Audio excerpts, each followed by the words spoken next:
Ladies and gentlemen, welcome to another fantastic episode of The Left Wing. I am TJ Whitehead. Power is taken, not given. Joined as always by Satan's greatest soldier, John Cooper of Counterpoint Politics. So, huge ass. We hate it, but we gave you a W here. Well, you earned a W. That was on us. John and I were in the wrong. It's hard to explain if you don't use StreamYard, but we did about 5 minutes of show before John realized that we weren't streaming at all. So, yeah, welcome to the show, folks. We've been here for 5 minutes, but this starting just now for the rest of you. Yes, so, to catch you guys up, we were talking about the Pope. I don't know why you didn't come to our private test screening of The Left Wing, but we decided to come join you here. What do we say? I feel so weird just recounting what we said about this wonderful new Pope. American Pope from Chicago.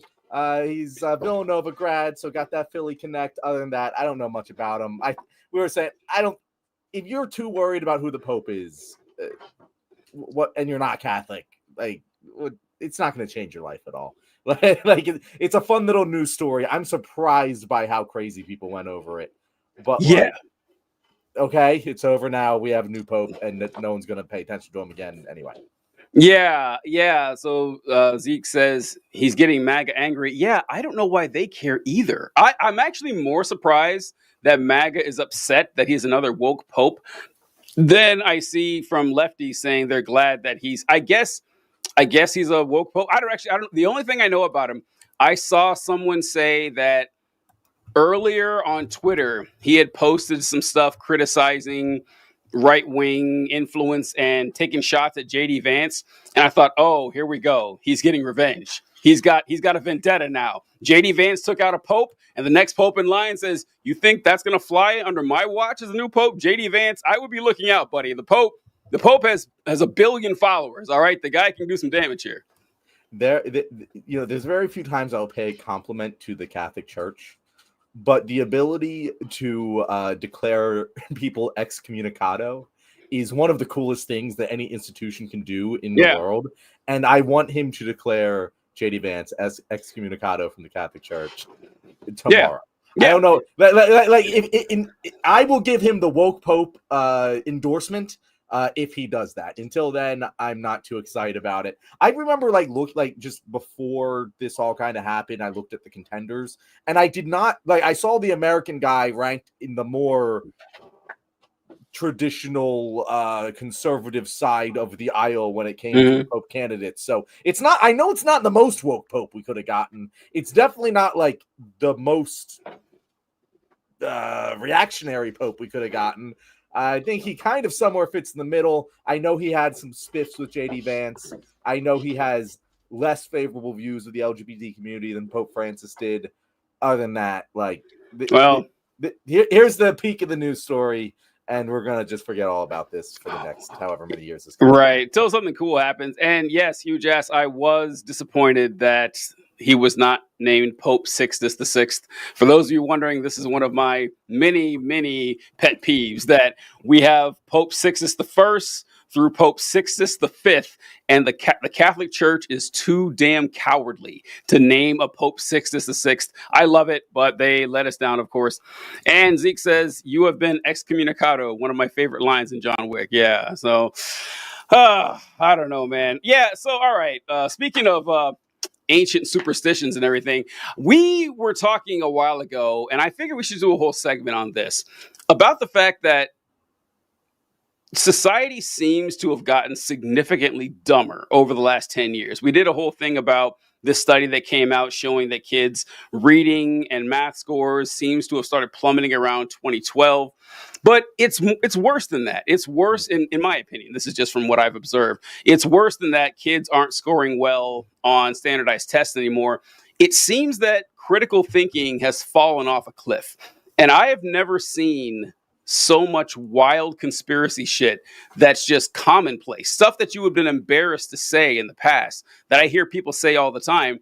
And I don't know if Trump is to blame for this, or if Trump is actually, I do know, my guess. Yeah, I'll go to you, John. If Trump is the culmination of all this. Which one do you think is the chicken and the egg here? I think Trump is the culmination of all of this, because I don't think Trump inspires people to be stupider, right? I think that the desire to be stupid predates Trump.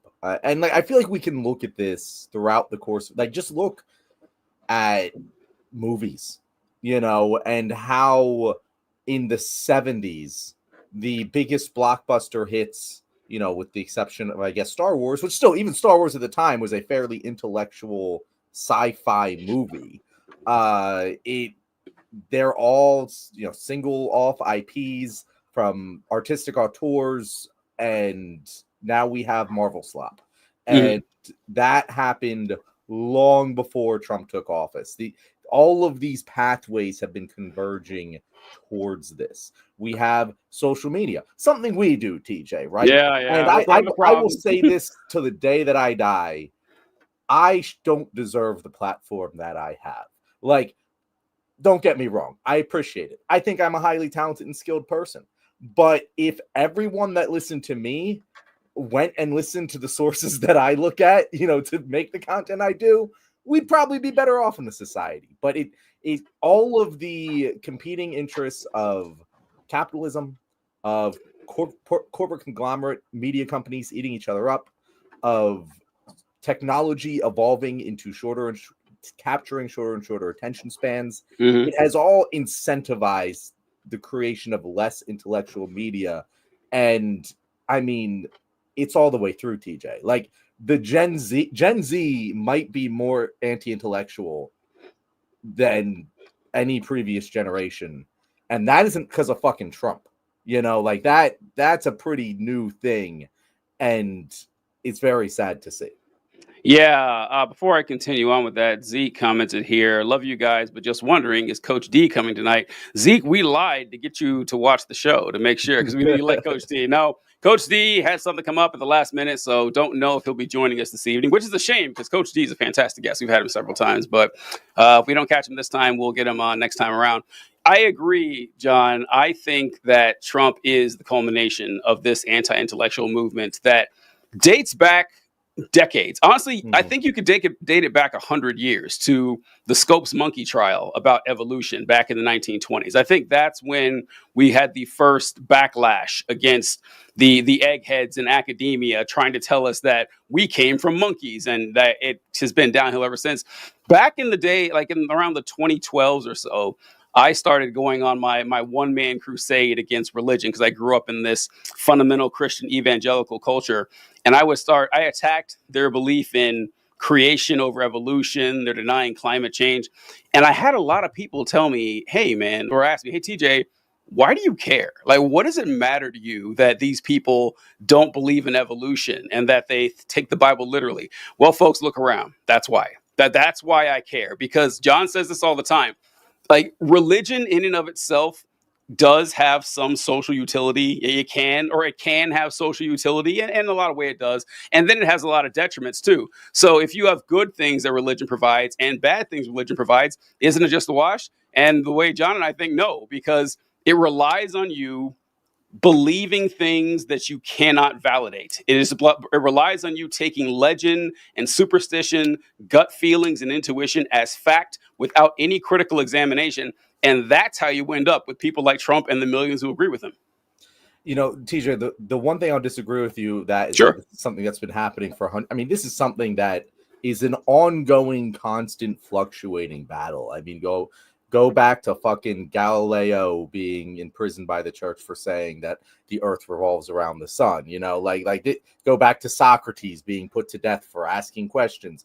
Go back to fucking Eve being stricken from Eden because she dared eat from the tree of knowledge, to go back to creationism. But even that story is anti-intellectual. The creation myth of the Judeo-Christian faiths is anti-intellectual. It literally warns against seeking knowledge. Something that really struck me, like, as a kid, like a young kid, I was like, that don't make sense. And I actually, as you grow up, you kind of get it a little bit more. You get the meaning of the story of, like, oh, having knowledge of these things makes you sad, which, like, Yeah. Yeah.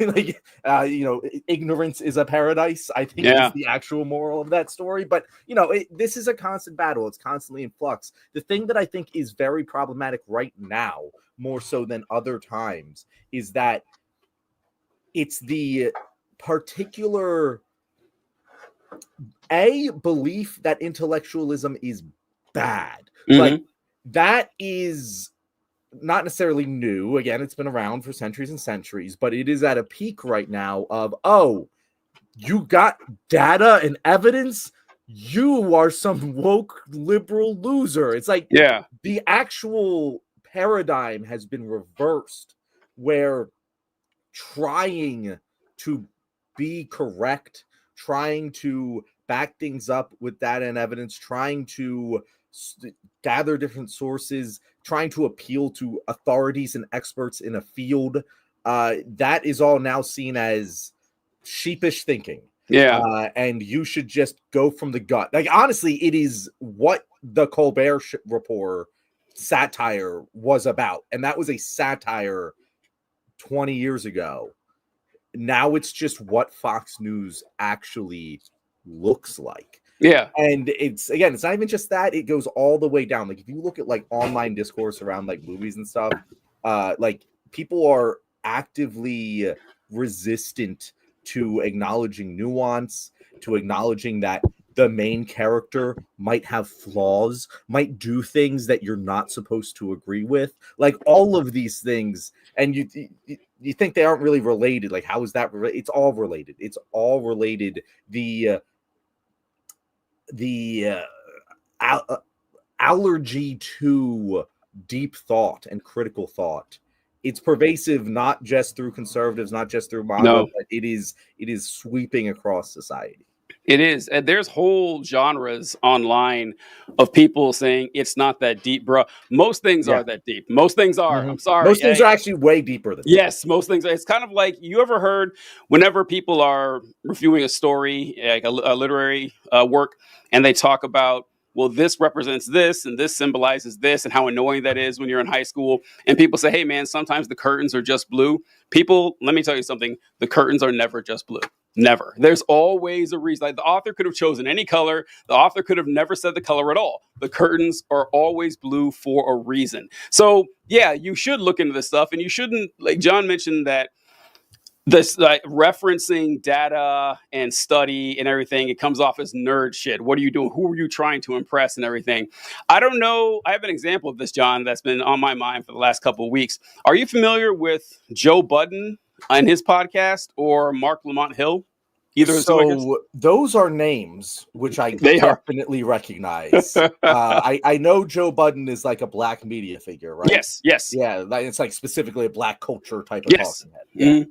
And Mark Lamont Hill is a fascinating character, actually. A guy, not a character as a human, but Mark Lamont Hill. I first ran across Mark Lamont Hill when I was really young. We're roughly the same age. He's probably a little bit older than me, maybe 4 or 5 years, I guess. But I would see him on this Fox News show called Red Eye that used to come on late at night on Fox News. And he was on the show a lot. He would pop up every now and then. And I've kind of followed him here and there. He was recently kicked off of CNN, I think, for expressing pro-Palestinian views or whatever. But he's really good. Like, all his political views are solid, and he's fantastic. He's really bright. He's a new member of Joe Budden's podcast. And about a week and a half ago, a clip went viral of him arguing with a member of the podcast about whether the earth is flat, and the guy named Ish.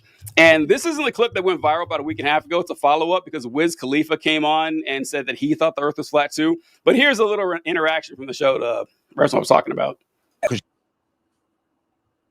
I got to pause there, John. What the fuck? That part right there is what jumped up. There's a little bit more, but wow. There are several clips like this. There are clips from the original one when they first get into a fight.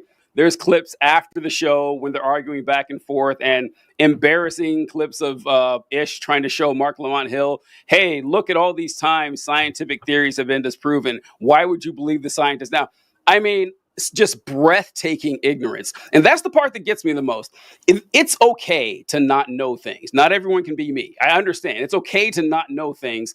But not knowing something, but still speaking with that much confidence and arrogance just blows my mind. I can't imagine operating like this.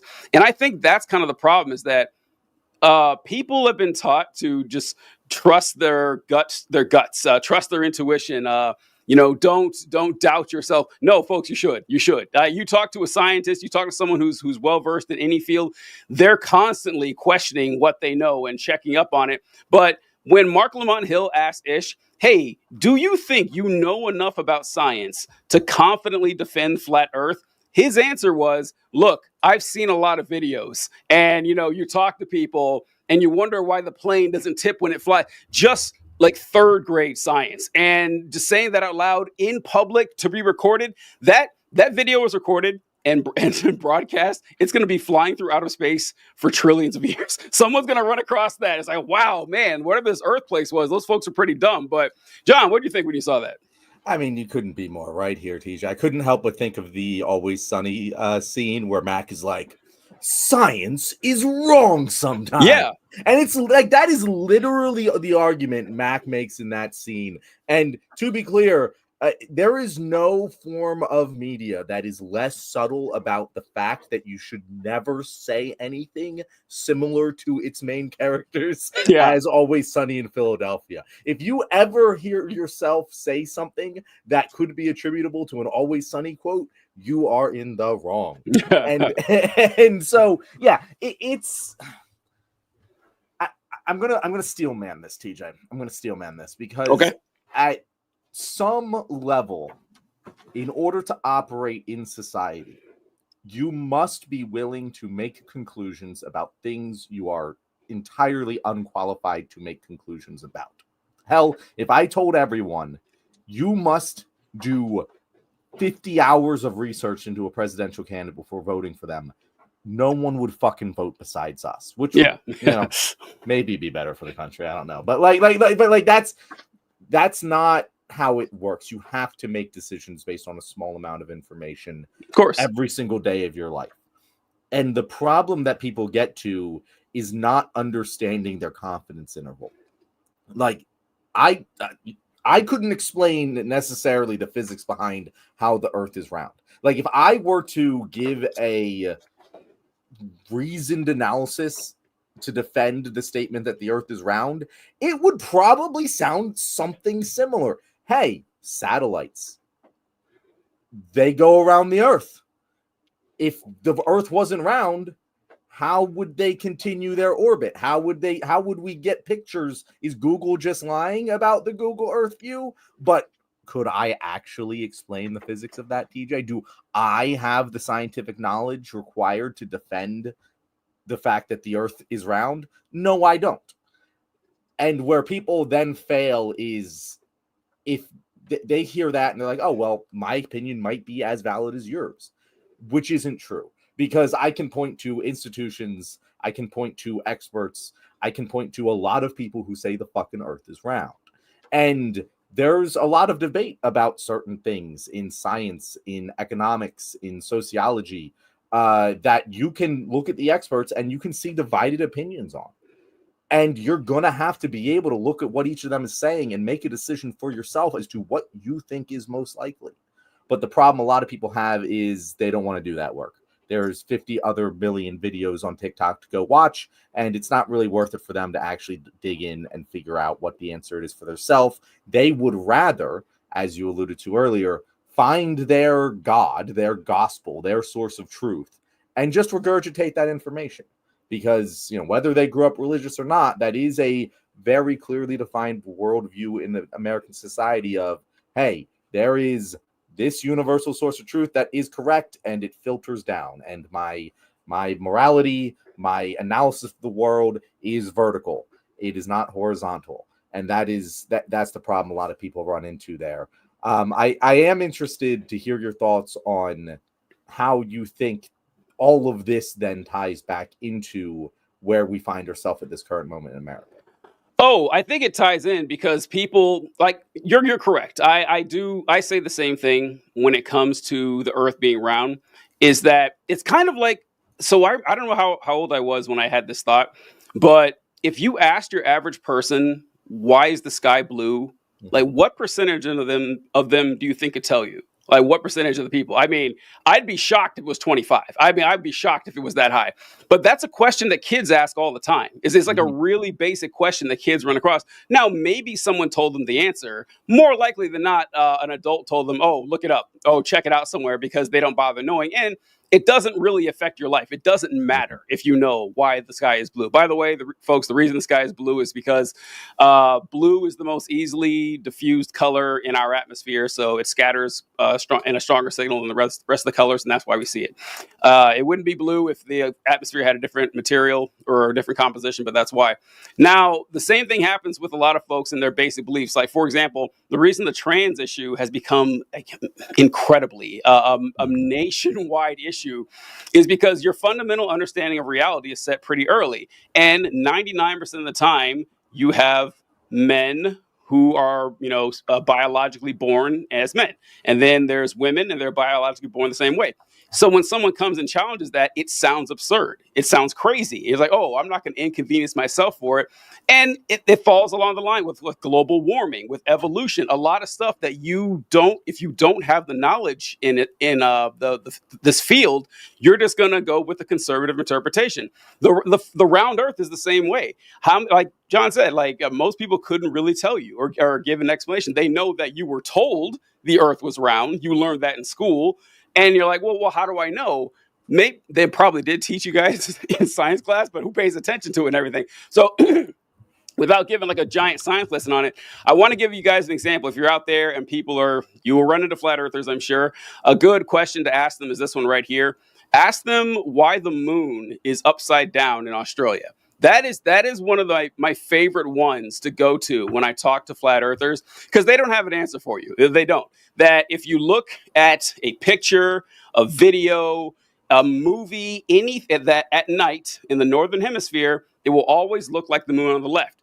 If you look at one taken in the southern hemisphere, it'll look like the moon on the right. Every fucking time. There is no possible chance that people have a conspiracy that elaborate and that complex that they can hijack every camera, every cell phone, every movie director, all through Australia, Tierra del Fuego, South Africa. The moon is always upside down. An answer they might give you is if you put a picture, oh shit.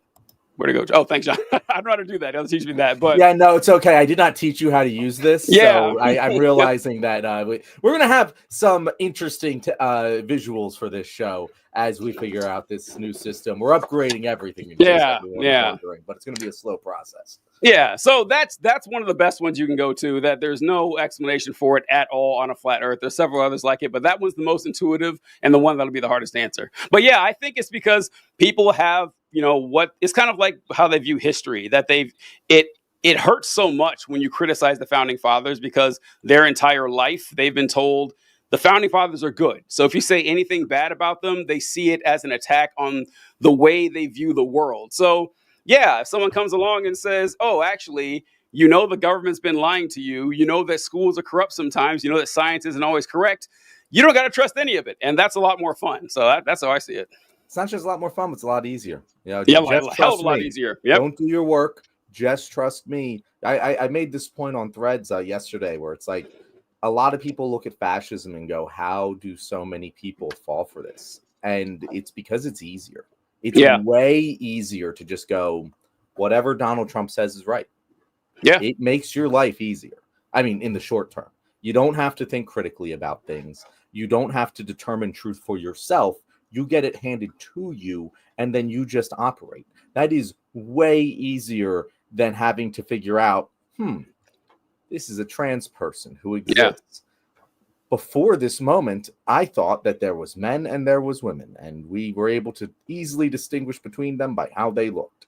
Now, I have to think about my own gender and how I express it and how I interpret others' expression of it, and whether or not it is detached from biological sex. And, oh, wait, intersex people do exist. How do they determine what their gender is?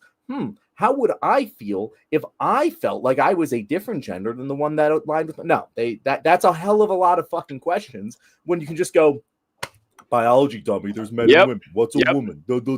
Like, that's it. And whenever you go down these trains with these people, they eventually rage quit because there is no actual, like, they don't actually care to do all of that thinking.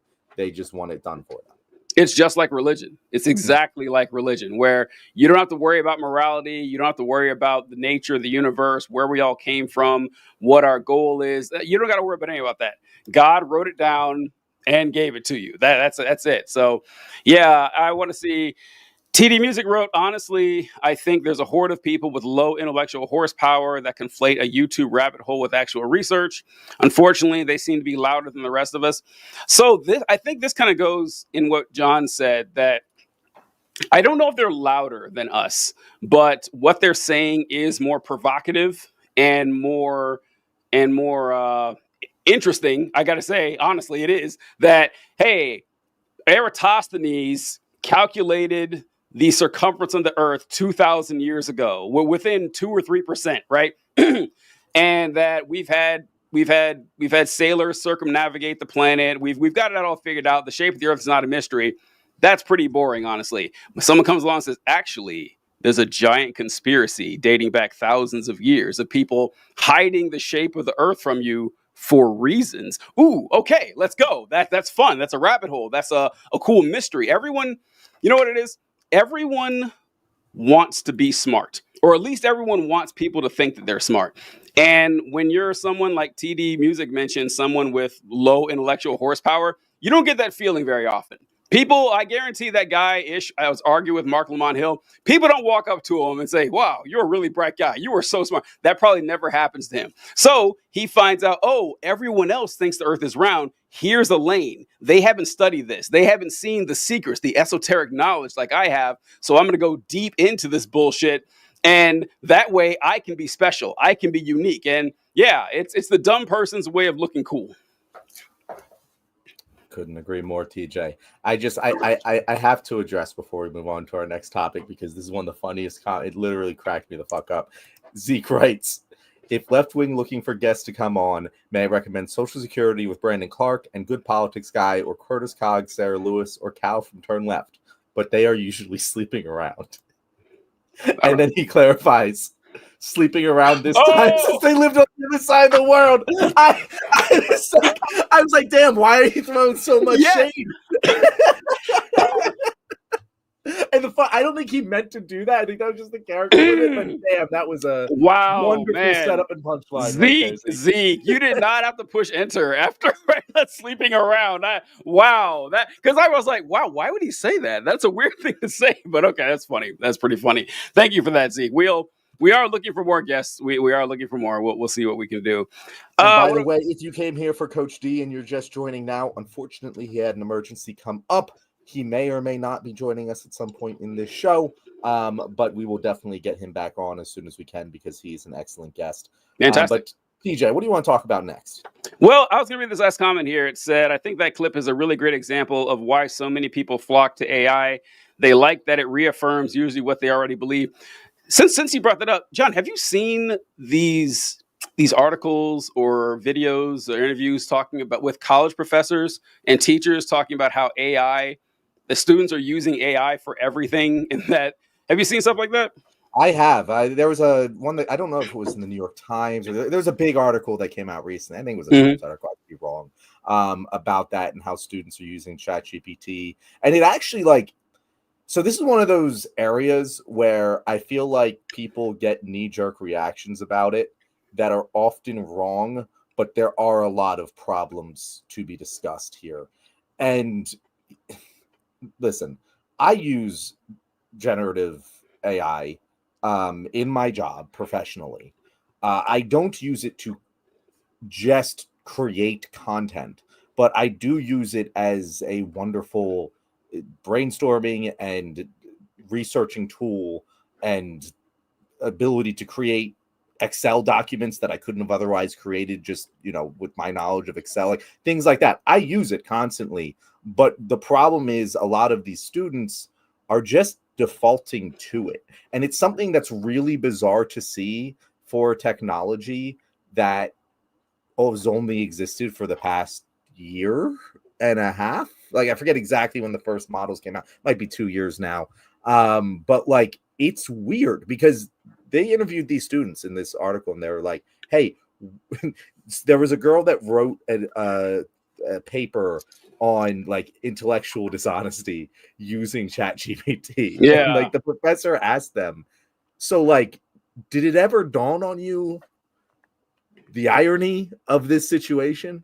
And she literally like didn't at first think about it. She's like, yeah, no, I totally think that this is hurting my ability to learn and think critically, but like I just use it for everything. Like I don't know how I would continue living without it. And it's like, really, she said that? Yeah, and it might like continue living. I don't think it was a particular quote, but she was just like, it's like my smartphone. It's like using Google. It's like using Twitter. It's like I don't know how to function without it. And it's like we didn't function without it again 2 years ago. So clearly you do. And I think when people use these technologies as a crutch is when you get into problems with it. And I think in particular with generative AI, you also have what I find to be far more dangerous is the emotional connection to the product. Like the ability to get addicted to it is insane. And they even like the last ChatGPT update, they made it more emotionally responsive. And that's the part that I think scares me. Less so than students, using it for academic purposes. Because at the end of the day, that can be solved. That can be systemically solved. You can switch to oral exams. Yeah, honestly, all of the ways in which it will be solved are ways that will, I think, better the education system in general, right? I think that if you had less assignments that you're doing outside of class and more in-class activities and discussions that don't involve the access to ChatGPT, like all of those things would make the education experience better. So I don't worry so much about that.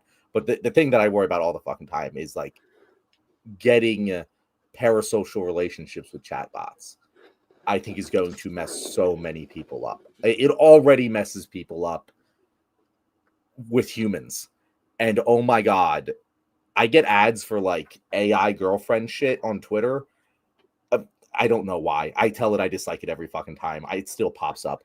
But it's like, wow, that sucks. Like there are fucking 12-year-olds out here right now chatting with AI girlfriends that are just ruining their psychology. And I'm not prepared for the ongoing effects of that.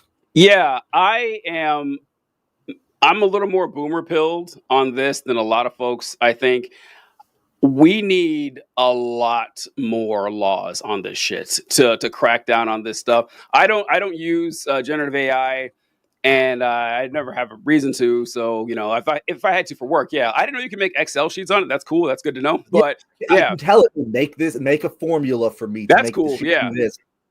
There are very good, very beneficial use cases. I'm not one of those anti-AI guys in every circumstance, but there are very pervasive ways in which it can help people. There's so many awful uses for it that we already see with a technology that's still in its infancy, and the social media has gotten 1,000 times worse over the last couple of years. 1,000 times worse because it's just flooded with machines all the time, and like just that experience alone. But then there's the safety concerns. There's the academic concerns. I don't know. I only half joke when I say that we should treat cell phones like cigarettes, that kids shouldn't be able to use them at all, or smartphones like cigarettes. I'm thinking the same with AI. When you mentioned the AI girlfriend thing, John, first thing I thought of was, did you ever see the movie Her? Yes, I think it was Joaquin Phoenix. Yeah, that movie. Great. Honestly, that movie, people owe it an apology. Like people at the time thought it had its fans and its awards and it was an Oscar nominee, but people are like, this is a little on the nose. And it's like, no, this is exactly I know people were saying that, exactly how this is going down. Is how that movie went down. And it reminded me of that, and also this clip from Mark Zuckerberg. Did you see him talking about this? I think as the personalization loop kicks in and the AI just starts to get to know you better and better, I think that will just be really compelling. One thing just from working on social media for a long time is there's the stat that I always think is crazy. The average American, I think it's fewer than 3 friends. 3 people that they'd consider friends, and the average person has demand for meaningfully more. I think it's like 15 friends or something, right? I guess there's probably some point where you're like, all right, I'm just too busy, I can't deal with more people. But the average person wants more connectivity, connection than they have.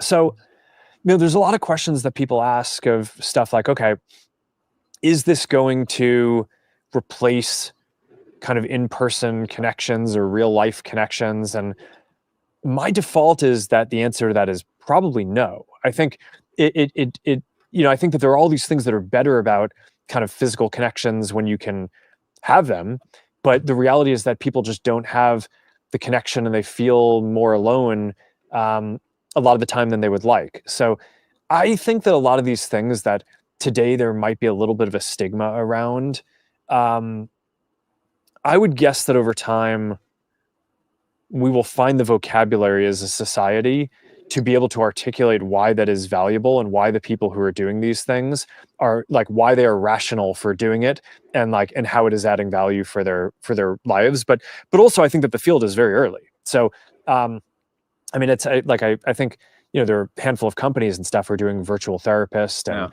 there's like virtual girlfriend. All right.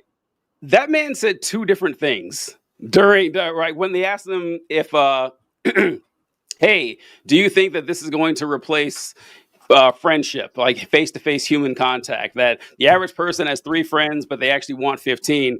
And people ask me, is this AI software we're working with going to replace that? My answer is no, but we really should think about if that's a bad thing. Like, basically, Mark Zuckerberg is saying the average person has 3 friends, they want 15 friends, but what if you had 0 friends? What if it was 0? What if it was just these machines that could be your friends and your therapist and your girlfriend? And listen, it sounds goofy and crazy and all that. I see no reason at all to think that's where we're heading if we don't, put a lot of safeguards on this sooner rather than later. Yeah, there's a couple layers here. First of all, 2 quotes just screamed at me watching that clip.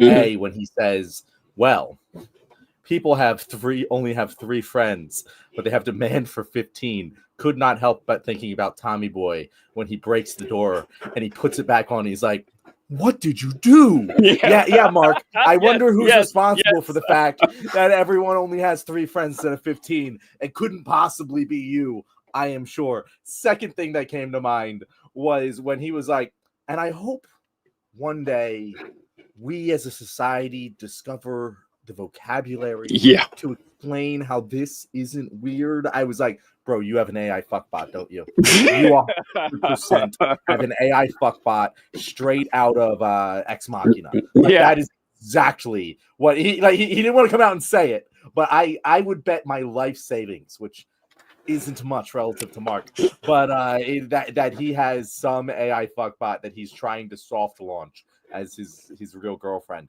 But yeah, it's damning. It's damning. Like, and if you're not worried about this, just like think about it this way. Think about what businesses do. Yes. When they commodify something. If they can commodify healthcare, they can commodify housing, they can commodify. You see the cost of all, and these are needs, right? You see the cost of all of these things raised throughout time, and they try to reduce the supply so they can generate more revenue. If they're selling you a phone, they don't want a phone that's going to last 10 years. They want to make their phone so they can break, right? Like, again, I don't think anyone's going to be disagreeing with this opinion. Okay, now they're selling you friends. Yep. Now they're selling you relationships. What do you think they're going to program those friends and those girlfriends to do? They're going to program them to eliminate those 3 friends for your life, so they can take another spot as one of them. Like that's exactly what's going to happen. And I would call anyone who says otherwise foolish. They've already done it with relationships. They've already fucking done it without AI. They didn't even need artificial intelligence to wreck romantic relationships for people. Nobody likes dating apps, but everybody used them. And when dating apps first came out, they were interesting and they were exciting. Oh, this is fun. Like, I think Match.com, which was before we even had apps.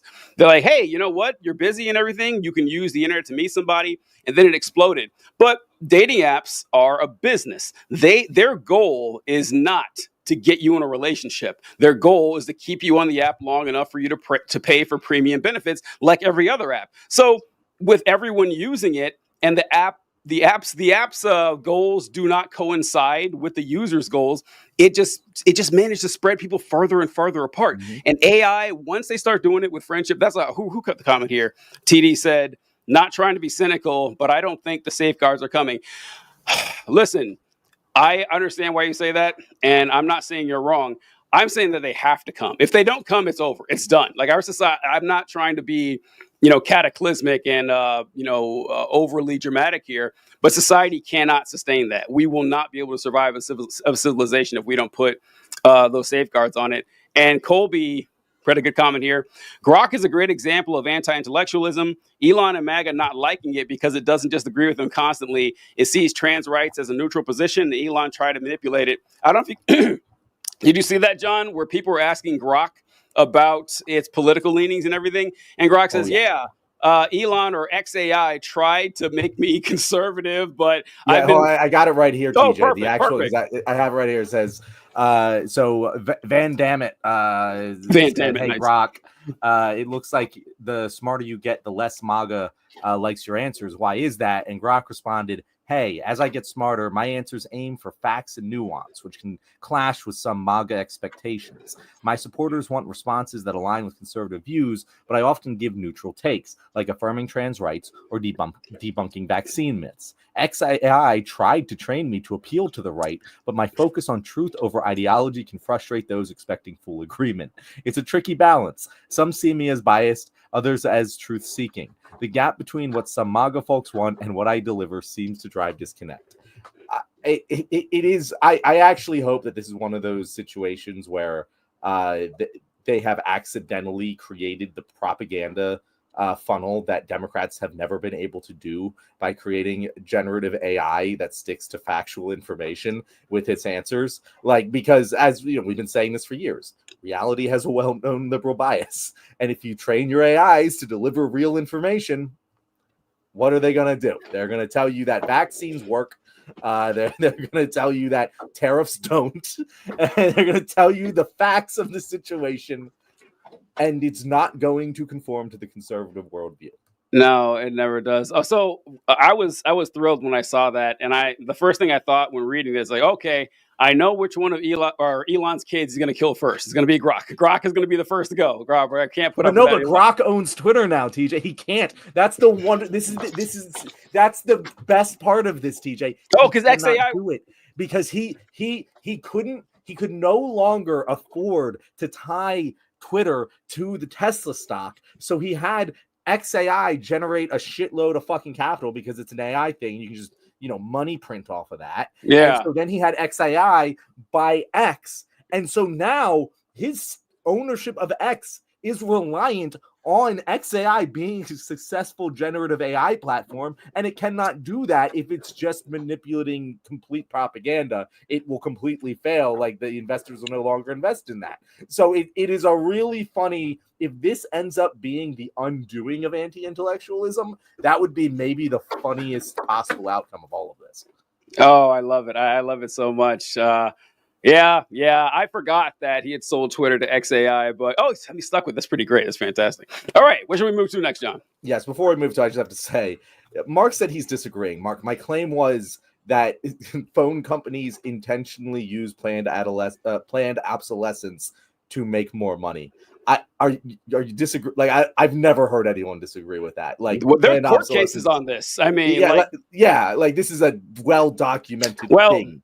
Mark's a libertarian, right? I mean, reality doesn't work well with those guys. I mean, this was the thing with my claim is that companies will make your life worse in order to get more money out of you. Like that, capitalism or not, socialist companies can do that too. The workers can own the company, and they will still fucking do that. It's not necessarily a capitalism thing. If that's what's your problem. But it is a government regulation thing. That's what it comes down to. Because listen, if we didn't have food inspectors, companies would put sawdust in your bread. Okay, you know why? Because they did it before. Okay, this isn't just stuff we're making up off the top of our heads here. If people can save a buck by screwing you over, if companies could use what it calls PFAS, per and polyfluoral substances. Yeah, per and polyfluoro substances. They use that with, Teflon and everything like that. That stuff can kill you. And you can put it on shoddy, you can put it on cheap. It won't kill you for 10 or 15 years. Well, you think companies wouldn't do that if the government didn't stop them? Of course they would. I don't know. So since Mark coming up here reminded me of one more thing, because I always think of this whenever Mark comments. Elon Musk says something incredibly stupid, I feel like, every other day. So I don't know if you saw this, John, but here we go. Our favorite boy. It's one of the benefits of Mars is life insurance for life collectively. So eventually, all life on Earth will be destroyed by the sun. The sun is gradually expanding, and so we do at some point need to be a multi-planet civilization because Earth will be incinerated. I'm hearing this for the first time. No one's ever told me the sun is going to burn Earth. Disputed fact. I'm not disagreeing with it. Yeah. I'm just saying I didn't know this was our destiny, to get roasted by the sun. Yes, and I don't think there's anyone who would disagree with that. I thought that was a really funny clip for several reasons. First, Jesse Waters saying, I'm hearing this for the first time. Jesse Waters may be the worst person in American media. He's an absolute monster, but the man knows his comedy. He's pretty funny with I'm hearing it for the first time. Second, it was funny. So Elon Musk is not incorrect that eventually the sun will incinerate the planet. That is 6 billion years from now is when the sun will incinerate planet Earth. About 500 million years from now, the sun will be too hot to sustain life. Whichever time frame you're looking at, it's not one Elon Musk needs to be concerned with, right? Like, I don't think that us becoming interplanetary travels is an immediate problem we need to solve right now. At least not because the sun will kill us one day. And a third thing that made me laugh about it was, I guarantee a bunch of conservatives saw that and said, oh, this good. Of course, we need to go to Mars because the sun's going to destroy the planet. They don't believe in climate change. Like they'll selectively believe in science now. I don't have any evidence of that, but it's true. Have you seen that clip, John? Yeah, I had seen that clip, and it's a very funny clip for the exact reason you said. Yes, 100% agree. Jesse Waters is he relishes in the evilness of fascism more than anyone. He loves it. He loves being that guy. Like he watches like dystopian movies about fascist regimes where there's like a propaganda mouthpiece for the regime, and he's like, that's what I want to be when I grow up. Yeah, because that you can see it in his eyes. I've never seen someone take so much glee in it. But yeah, he's Stephen Colbert. He's literally Stephen Colbert. He honestly is. Yeah. And yeah, Elon, like, first of all, I feel like maybe I'm wrong. Actually, I'm definitely wrong. Most people probably don't know the sun is going to engulf the earth at some point. Like, most people know that. Yeah. That's something I've known since I was a child, but I guess a lot of people forgot that. But like, still, it's 6 billion years from now. There could not be a less pressing crisis for us to handle than the sun engulfing. No, right, exactly. Like, if humanity makes it that far on this planet, I will be very, very happy about that. Yeah, I agree. All right. Oh my God. Mark says, I don't buy the, companies intentionally make bad products and are rewarded for this and not punished. It's bullshit anti-cap. That's not what we said. We said that they will do it if they are not punished, which is different. So I don't, that doesn't even make sense. Like, I know that you have products in your life that you can look at and be like, this is bad for the intention of making money. Like it just makes, like, for example, people have wanted Instagram to just let you just show people you follow on your feed like it used to for years and years and years and years and years now. You cannot make the argument that it would not be a better product if it gave people the option to just see posts from the people they follow, because it wouldn't deteriorate from the product at all for people who want the standard Instagram feed now. They don't do that because they would make less money. Yeah, like, that's just like right there for you. Literally, look up the Facebook study where they literally intentionally showed people negative content at a greater rate and measured how many of them fucking killed themselves. They literally intentionally killed people with their product in order to make a fucking scientific experiment out of it. You can't sit here and tell me this doesn't happen. Jaden brought up, I was going to say this earlier. Think of the light bulbs. The light bulb companies, roughly 100 years ago, like the carbon filaments that they use for light bulbs, for you conservatives out there, that's how light bulbs are made. They use a carbon filament in a vacuum, and then they send an electric current through it, and and it starts glowing. But those filaments can last decades. And the light bulb companies realize, we sell a light bulb and we're not going to sell another one for 20, 25 years or however long it was. And so they colluded amongst themselves saying, all right, we are only going to sell light bulbs that last this long. They hurt the customers to make money. You know what? Why are we arguing this? What are we doing? What are we doing here? This isn't even a controversial point. What are we doing? All right. Let's move on. Let's move on. Yeah. So we got one. John Fetterman is in the news. Oh boy, Senator TJ. Oh boy, defend your state, John. Defend your state. There's no defending my state other than the other option was one Dr. Oz, and it's this is how bad it's getting, TJ. I'm starting to think Dr. Oz might have been better.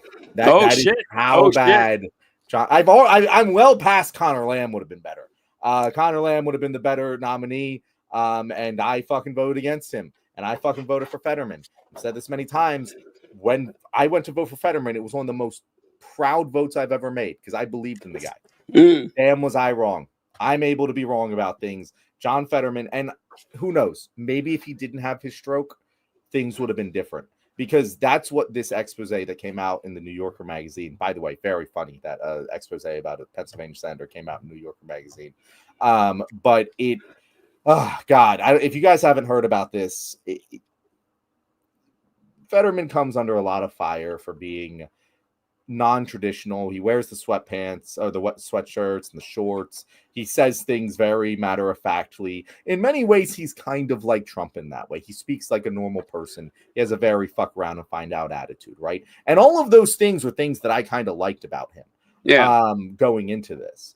But the problem is when he had his stroke, he went into a massive state of depression. And again, this is not like speculation. He checked himself into a hospital for treatment for his depression. And one of the major things this expose pointed out is that his former chief of staff wrote a letter saying, hey, you're not doing these things that you were supposed to be doing. All of the checks and balances that were supposed to be keeping him, on the path to recovery from the stroke and the depression, everyone that was trying to hold him accountable, he started firing and started getting out of his life. And he had multiple staffers retire. I think it was a month after that letter was sent, he got into a car crash driving over the speed limit on a major highway. I think it was I-76 or I-95, one of the two. And he very much hurt his wife. She had to get, some major medical treatment because he fell asleep at the wheel while driving over the speed limit on a highway. It came out today or yesterday that he was at a meeting with a union, and he got so aggressive and violently yelling and defensive that one of his aides came in, ended the meeting, took the union members outside, and just broke down in tears because she didn't know what to do. It's getting really, really bad to the point where you start to wonder, is this man a danger to himself and others? And that is how damning this expose was. I would never be calling for a Democratic senator to be stepping down, especially in a swing state like Pennsylvania, if it wasn't so bad that I think he's going to severely hurt people. But yeah, I'm calling for John Fetterman to resign after this. That is how bad it's gotten. Yeah, Fetterman has been one of the biggest disappointments politically over the last few years, but it's not something we haven't seen before, unfortunately. The stroke thing. So what did Colby said here? At least John Fetterman showed us that brain damage makes you a conservative. Yeah, that's what we've been saying. That's true. Like after the stroke, he seems suspiciously conservative. The brain not operating at full capacity. The thing with Fetterman is that when I saw this, because I have a few excerpts here. I saw you. Do you have something for Fetterman, John, on the side there to share? What was that? Do you have anything to share for the media with Fetterman? I thought I saw his name over there, but if not, no. That's just okay. that's the banner. Oh, all right, cool. So yeah, I see now. Yeah, I see. All right, so with the Fetterman thing, I got a couple of the excerpts here from the article that Jellison wrote, and right here, the first one was. The concern I saw was people talking about how, like you mentioned, he was acting strange in some sort of meeting, in the union meeting. He was yelling, "Why is everybody so mean to me?" I don't know. The first stuff I read, I was like, this doesn't seem that crazy. But then I read this part right here. But it wasn't just staffers who were upset. There was also Fetterman's wife, Giselle, who had become something of a political celebrity in her own right. She is a kind-hearted philanthropist, the proprietor of a free store in Braddock that gave away goods and clothing, a formerly undocumented immigrant from Brazil, and a vocal progressive. In early November, just weeks after the attack, Giselle arrived at her husband's Senate office, and according to a staffer present, they got into a heated argument. They are bombing refugee camps. How can you support this? The staffer recalled her saying with tears in her eyes. That's all propaganda, Fetterman replied. Later, a still visibly upset Giselle pulled the staffer aside. She asked him if the members of Fetterman's team were pushing him to take these stances for political reasons. The staffer told her that the opposite was true. Many of them were as upset as she was. If you're pushing back on this, there's no hope, the staffer recalled her saying. This is horrible news. A few days later, Giselle texted a different staffer, I am at a breaking point and I can't co-sign this any longer. I'd love some help in language to separate myself from this. Can anyone help me? That one is what really got me. I said, wow, that his wife didn't even see this coming. She did not see it coming at all. She said, like, this guy who, whatever his flaws and foibles were in the past, now they've amplified to a way that she couldn't imagine why. And he was always been kind of like a Zionist or whatever, but she couldn't imagine that after everything that happened over this last year and a half or so, he would still be like stridently against the Palestinian cause. I mean, the stuff that he says about them is absolutely awful. But it did make me wonder, well, not wonder, but think about, we've seen this before. We've seen this with, most notably with, what's her name, Kirsten Sinema, when she was in Arizona. That before she became national problem, you look at her stuff, she was pretty solid, like a normal lefty. We saw it even with Nancy Pelosi, if you look back to what she was in the 70s. And it got me going down like weird conspiracy theory rabbit hole shit. Like, what if, like, once you get that power, that someone does something to you, like some weird wizardry happens, because there's always a couple of them that they can just, snap to evil at any time. I'm joking about that, by the way, folks. I don't really believe that, but it was just something that came to mind. Yeah, it's. Can you imagine, TJ? You marry someone, you ostensibly share a lot of values with them. Mm-hmm. They go into politics, and do great things for local community. And I imagine that she was very active in his political life and very much supported a lot of the things that he was doing. Obviously everyone has disagreements. I'm sure they misaligned on some things, but all the major things you're in alignment on. And your partner goes and runs for Senate, and you're so proud to be making a difference and to be pushing for the kinds of changes that you've always wanted to be able to make in this world. And then he has a stroke. And first, you're just like concerned for him. He's the person you love, of course. Like, that's terrifying. It's terrifying under any circumstances, let alone when running for a Senate seat. And then he wins the seat, but he's still in a state of, I don't know. He checks himself into a hospital for depression. You hope things are getting better. And then he betrays everything you've ever believed in. All of those shared principles that made you fall in love with him are shattered. As he says about a population of nearly 2 million people, kill them all. Yep. I can't imagine the distress she is in and the loneliness and isolation she must feel. And also, and again, I've seen some people on the left attacking her and being like, oh, how could you even pretend to stand by him? Yada, yada, yada. This dude is a crazy person. Yeah. With a debilitating mental condition who owns a gun and is a U.S. senator.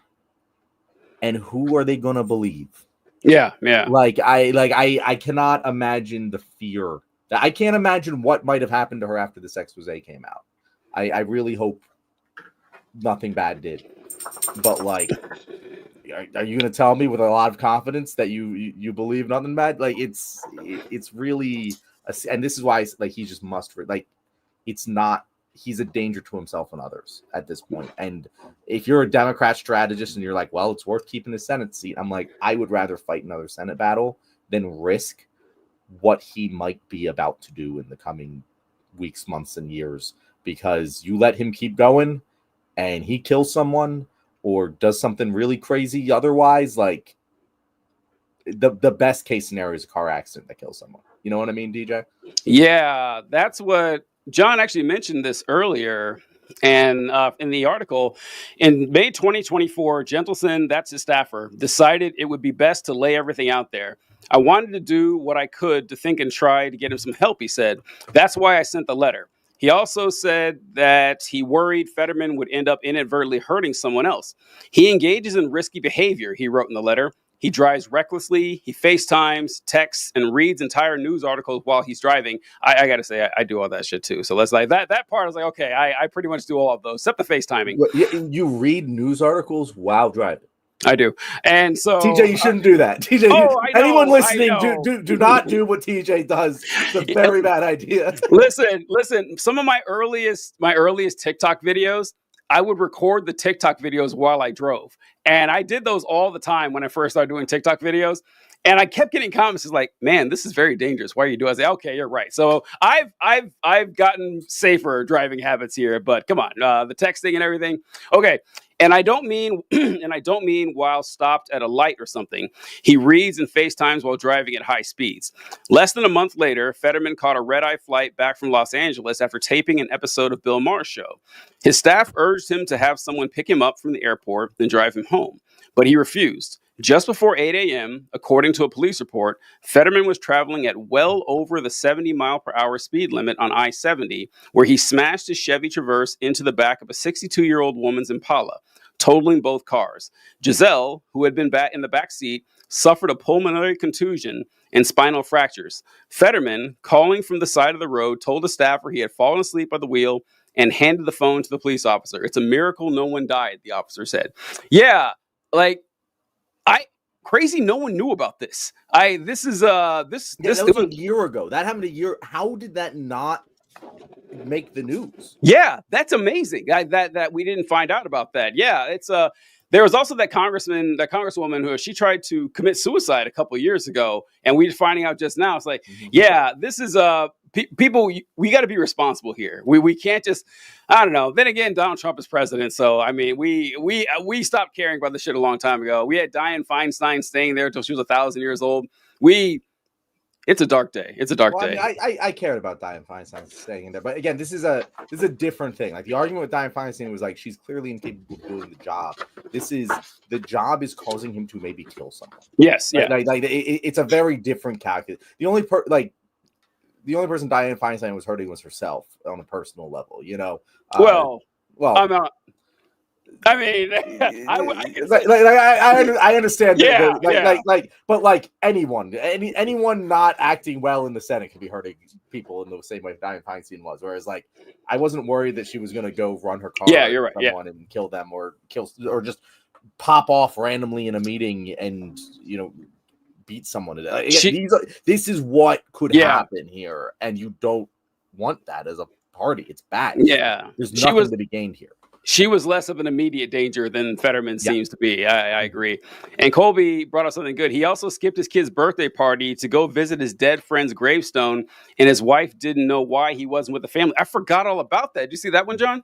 No, I did not see that one. Yeah, it was his kid's birthday, one of his daughters, and instead of going to his daughter's birthday party, he went to the gravestone of some guy he went to college with, and his wife was just confused that why anyone would make that decision. Best working theory is Fetterman must have killed that guy. That's the only reason it makes sense to me at all. But other than that, yeah, it's just it's bad. It's bad times. I don't. All right, what's your prediction, John? Do you think that he will step down or anything like that? Do you see that happening? Oh, he's not going to step down. So it's how does he end? Like the only way he steps down is with a Biden-esque effort to push him out from the entire party. And even then, I don't know if he steps down. I really don't know if they even have any leverage over him, because again, we're dealing, for lack of a better term, with a crazy person. Like, we're dealing with someone who isn't all there, clearly. Well, And yeah. Well, I mean, they could file a motion to expel him from the Senate. They could try that. They could, and I guess it would work. I don't know. I mean, but so Trump expulsion. How does it work? Do you know the actual mechanism? Like, what do you need a 60 vote? So yeah, like the Republicans just did that to what's his name, George. George Soros. Yeah, George Soros. No, George. Santos. George Santos. Yeah. So the House. So the House has the ability to do that. The House can do it with their members. The Senate can do it with their members. But it's just incredibly rare. Like I think I saw something that the Senate has only expelled, I think, 15 people in history, and 14 of them were during the Civil War. So like people like expelling them just is pretty rare. I'm actually kind of shocked they did it to Santos in the House, but it's possible. It's just that I wouldn't put any money on it. Yeah. All right. Well, that is that topic. John Fetterman, you need to get going. The ship is sailing. Anyway, TJ, what do you want to talk about next? We want to talk about a little executive order here. What you got here? The executive order. All right. So we got. Damn it. We are working through the technical difficulties on this show, guys. Thank you for hanging in there. Also, let us know in the comments if you like this new design. If you like the direction we're headed, we're always looking for feedback. But anyway, Donald Trump has signed a dangerous executive order. Our guest wanted to talk about this. Unfortunately, Coach D was unable to make it. But when he texted me, he said, "Hey, I want to talk about the dangerous executive order Trump just signed that's going to really endanger marginalized communities." I had to text him and say, "But which one are you talking about?" And he was like, fair enough. So what we're talking about here is and I really should have pulled up the name of this so I remember exactly what it was. So give me a second while I stall to find that. It is the Strengthening and Unleashing America's Law Enforcement to Pursue Criminals and Protect Citizens Act. And, this definitely got like some coverage. It is getting enough, mostly because it hasn't done anything yet. It's one of those executive orders that like kind of lays the groundwork for a lot of things to be done. So like, it's one of those ones where at the best case scenario, all this does is make it easier for police to access unused military equipment. But at the end of the day, I'm not going to lose any sleep over that relative to all of the other bullshit. But the things that it could enable Trump to do are massive. Particularly, what it very much seems intended to do is to use the military to police U.S. citizens domestically. And that is very, very, very scary. And it also answered the question of why is Trump trying to get all of these big law firms to do pro bono work for him? And this executive order essentially gave us the answer to that, because it specifically directs private law firms to give pro bono legal assistance to any cop that is challenged with an accusation of a crime as a result of trying to carry out Donald Trump's agenda. What he is doing here is he's trying to take over the power over local law enforcement from state and local officials and essentially put local law enforcement under the executive branch of the United States federal government. And this is one of those things that I don't know how Republicans stand by it. I don't know how Republicans stand by it on any level. It is one of the most like obvious examples of big government taking over local control that you could possibly imagine. And the answer to that there's not much hubbub about it is because nothing bad has actually happened yet. But this is one of the scary ones, folks. Like, this is one of the ones where most likely we're going to be talking about this 6 to 12 months from now as the legislation that laid the groundwork for some really bad shit. TJ, did you hear much about this executive order coming in? No. I remember seeing the title on this, and I think I heard the part about the military equipment for police officers. That's the only one that I actually remember, because it's already just really dark whenever you see local police offices that have tanks basically and helicopters and shit, like, oh man, like the advanced weaponry they have. So that was already a little concerning. I didn't hear anything about the using federal funds to back police defense for I guess unauthorized interactions with the civilian populace, or maybe the extra legal stuff that Trump is going to ask law enforcement to do. I hadn't heard anything about that, and I don't know. Are you really surprised that Republicans don't have a problem with this? Like, are you really surprised by that at all? I guess I'm not so. I'm not really surprised, at least for the congressional Republicans. I'm surprised that more normal people, boots on the ground Republicans, more of the conservative influencers don't at least have some sort of, especially the more libertarian leading ones, don't have any sort of exception to that. Because it is like, this is the scary stuff, this is stuff where even if you, okay, I'm gonna give you the benefit of the doubt, right? I'm gonna say, hey, I'll agree with you that Trump isn't actually Hitler, right? But this is the kind of thing that Hitler would do if he wanted to do Hitler shit. So why is it even necessary in the first place? And it kind of speaks to a lot of what is going on right now, where in the language of this executive order, it, talks about things like an unprecedented crime wave, an invasion in our country, and it's a national emergency. And that's the justification for doing all these things. And it just doesn't exist. Like, there is no crime wave. There is no invasion of our country. You can say, like, we have illegal immigrants and we shouldn't have illegal immigrants, and that's fine. But there is no crime wave as a result. We just do not have escalating rates of crime right now. It is not a real thing that is actually happening. And so what the hell is the point of giving law enforcement more tools to potentially eradicate our freedoms? Like, again, I'm trying to say this in a way that should appeal to conservatives of, hey, maybe the state should control their own local law enforcement instead of the federal government. Isn't that the entire purpose of being a small government conservative? And maybe you never cared about that. I don't know. But if you ever did, how the hell do you justify this? I mean, if we're trying to steelman the conservative viewpoint on this, I think we could, in that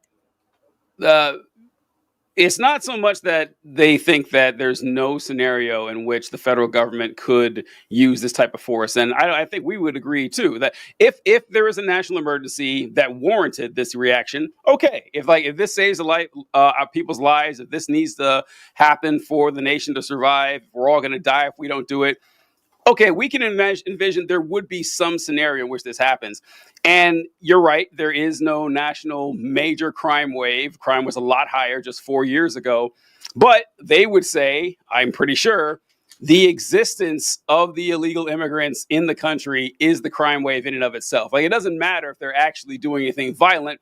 They've all broken or committed a civil, they wouldn't say committed a civil infraction. They would say broken a law, when they're here. So we have tens of millions of lawbreakers on the loose. Now, once again, I think that's bullshit. I think it's nonsense. But if that is what you believe, if you believe that the survival of your nation is actually at stake, and a lot of them do think that, like, a lot of them genuinely believe that it's all over now that we have undocumented immigrants, like we always have, but they're delusional. So I think that if they can accept that framework, it doesn't seem shocking that they wouldn't have a huge problem with this, right?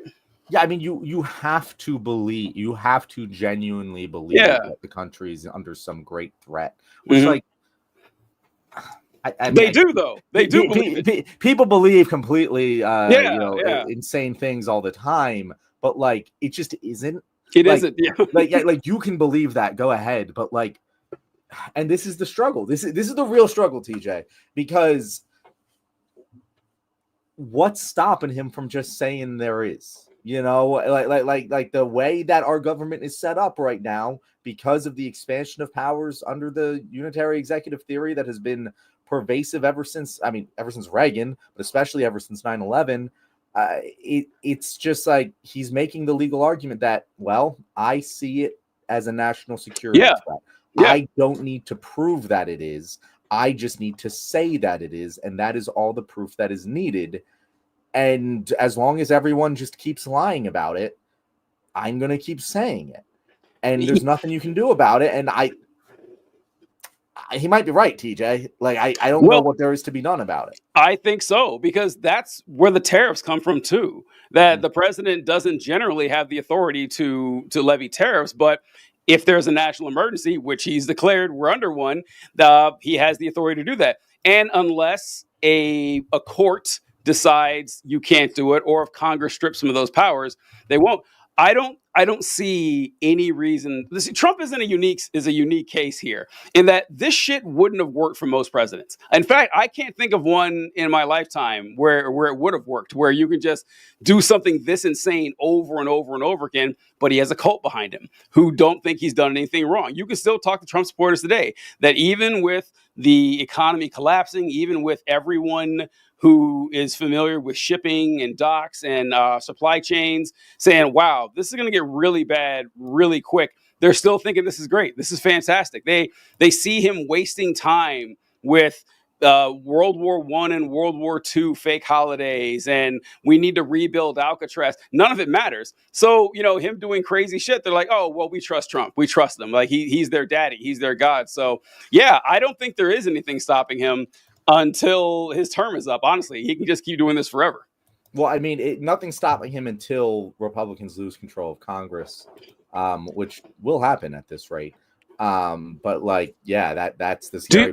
Real quick, do you? Because let's say the Democrats control Congress and they strip Trump of, say, tariff authority or whatever.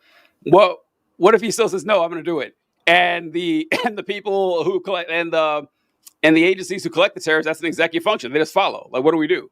So I don't think they can. So like, yeah, you're right, like there, but we have seen already that the courts have been able to block Trump from doing things, and the people have followed the courts, not the president. So at a certain point, he's kind of doing with Gilmore Abrego Garcia, where he's just like, fuck it. But that's a situation where the thing has already happened, and he's saying that the court can't force him to bring him back, which, look, at least there's like a legal argument to be done. Like it's not requiring action from one of the underlings, right? Whereas if you look at like, he hasn't deported anyone else.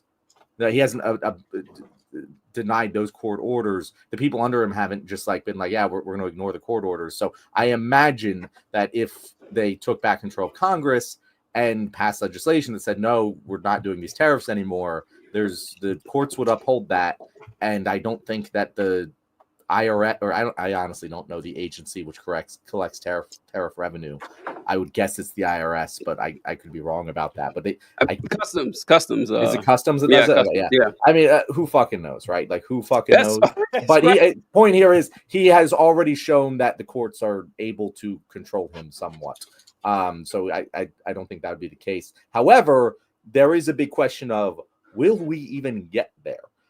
So the first thing I want to show here, I'm going to add this to the stage, is that the part of the clause that showed the lawyer thing, because this is the executive clause that loop. This mechanism shall include the use of private sector pro bono assistance for such law enforcement officers, and that is the thing. Like he was going after all the law firms of like, hey, give us this pro bono work, never saying what it was for. Seems like that this is what it's going to be for, and. This is the scary part. Okay, so the order also directs the Department of Justice to go after state and local officials who willfully and unlawfully direct the obstruction of criminal law, including by directly and unlawfully prohibiting law enforcement officers from carrying out duties necessary for public safety and law enforcement. That's scary. Because we've already seen with Judge Homan what that means to them.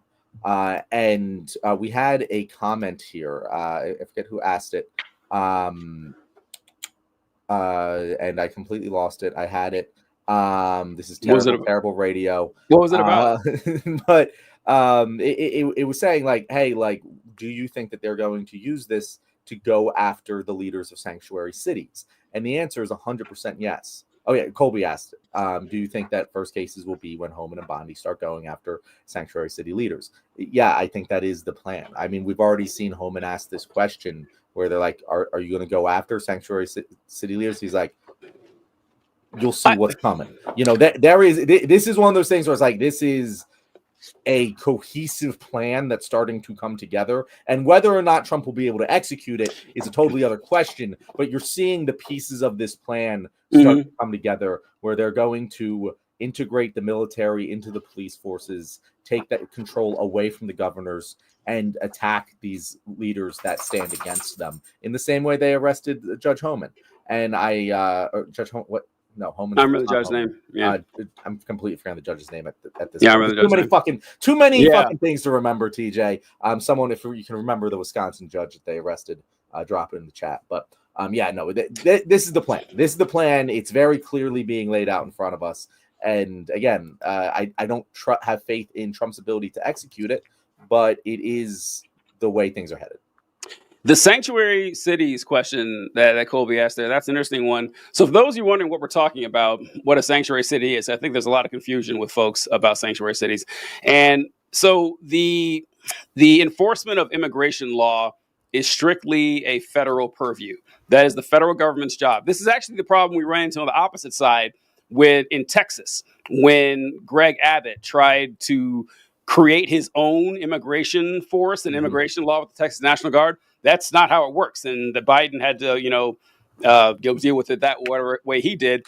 But states can't create their own immigration law and immigration enforcement. But that means they also don't have to cooperate with the federal government if they don't want to. So if you are in charge of a city and federal immigration officials say, hey, we think that you have X number of illegal immigrants in your city. Can you help us find them? You can tell the federal government to fuck off. Like, that's the law. And so you're a sanctuary city. You don't have to deal with that. So with them coming after sanctuary cities with legality, there's nothing they can do. But they could do what John said, is like try to commandeer local areas and say, well, you're working with the federal government now, and we're going to go after them that way. That's the one way they could do it. But they couldn't actually arrest anybody under any law that exists, So, but that's there's a lot of things they can't do under any law. Well, it'd be a lot harder. It would be a lot harder than some poor immigrant and everything, right? But so this is a little bit off topic here, but we're talking about what people would do in certain cases. Like, I thought about this with Trump and the Supreme Court.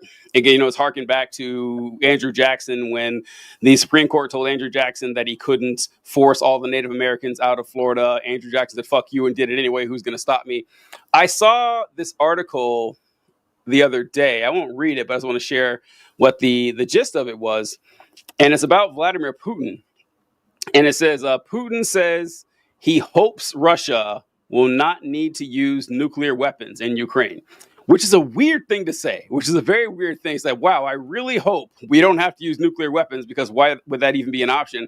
But had a conversation with a friend of mine about this a while ago. What if he did? What if he did? What if tomorrow morning Vladimir Putin dropped a nuclear bomb in Ukraine? What would happen? I don't know the answer. I genuinely don't.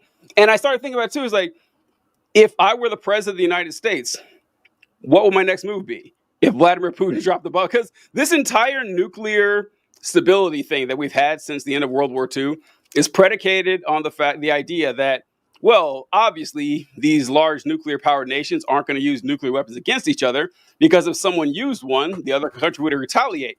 But I don't think I would choose to send a nuclear bomb to Russia if they used one. I don't think that would solve any problems. That would only make it worse. What do you think would happen, John? Or what do you think a good idea would be? Yeah, so let's war game this out, right? Obviously, if Russia dropped a nuke on Ukraine, we shouldn't nuke them back. That would be really, really dumb. That's how the world ends. Yes. So yeah, what's stopping Putin from doing that? It's not the U.S. It's the countries he's currently allied with. Like, that's the question of, will China continue to trade with Russia if they drop a nuke? and China don't want that. No. China, no one wants nukes flying around. So I would hope it's actually not nuclear deterrence preventing Putin from doing that, because Ukraine can't nuke him back, and no one's going to be shooting nukes around in order to defend Ukraine. And it's more the diplomatic and economic deterrence that prevents it from happening, because that's like a line that we all kind of just agree we do not cross for the sake of not ending humanity. And if someone does cross it, you better fucking hope that everyone in unison goes, fuck you, we're not dealing with you anymore. Like, at that point, you almost have to send like SEAL Team 6 in to just that's all right. So like that's or you need a coordinated multinational military operation. Maybe just bomb the shit out of the Kremlin. I don't fucking know. Like, I don't know how. You just have to take Putin out and just be like, whoever comes in the power vacuum, we will deal with that. Just don't launch another nuke. Like that. That's all that matters. So, John, I came to the exact same conclusion. Because it's funny. I went through the same process you did here, because, a military strike against Russia would be a mistake, because if they've shown that they're willing, or Putin, I've shown that, yeah, I'll drop a nuke on Ukraine. You think he won't send one to you? Like, of course he would. Like, why? He has nothing to lose at this point. So, yeah, but also if China or anyone else says we're putting crippling sanctions on you that are on top of your nation, that's essentially an act of war. Why wouldn't he nuke you as well? Are you going to nuke him back? You keep getting like it shows how fragile and honestly a little nonsensical this whole mutually assured destruction thing is, because it relies on two people, or at least two nations, being willing to destroy life on Earth. And I don't think you're going to have that happen at the same time. And I came to the same conclusion that you would have to work with literally every nation on Earth. Like this would be the most unified front in human history, that, yeah, we have our spies, our special operatives. We need to take him out, because whoever's left, I guarantee he's not going to be a genocidal on a nuclear level. There's no chance there's two people in the line of succession like that. But all it would take is one crazy guy to just not give a fuck and says, yeah, I'm going to do it. But I was just thinking about that. And when I saw that, I was like, oh, wow. I'm sure people have this contingency plan laid out, but pretty scary to read.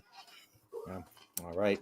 Let's move on to our next topic here, TJ. So we want to discuss a little masculinity topic with Coach D coming on. Unfortunately, he was unable to join us in case you came here and we're waiting to see what he was going to come up with. But this is what we were going to do. We were going to talk about what Democrats appeal most to men. And TJ, let me tell you. So I looked up some polling data from YouGov to find the Democratic politicians with the highest approval ratings among men. And the results were shocking. All right, let's see it. They were not what I thought they were. Well, you're not going to see it yet, TJ, because I want you to kind of guess as to who these people are. So I've created a little game for us to play. Okay. And I will share my screen here. And we have the top 11. And the reason that it's the top 11, and I'm just going to be very honest with you right now. The top 12. Well, the reason it's the top 12, I forget who the 12th one is. The reason I didn't go top 10 is because the 10th one is utter bullshit. And you'll never guess it. And the 11th one is someone that you might guess. So anyway, I'm going to give you a couple qualifiers here, TJ. Right? We're going to go here, and we're going to go here. There we go. So I'm going to give you a couple qualifiers here, TJ, and I'll zoom in. These people, what the fuck? These people do not have to be current politicians. That there are some non-in-office people here, right? So like the first thing to think about is ex-presidents are definitely on this list. And I really wish that this had the functionality to zoom in more, TJ.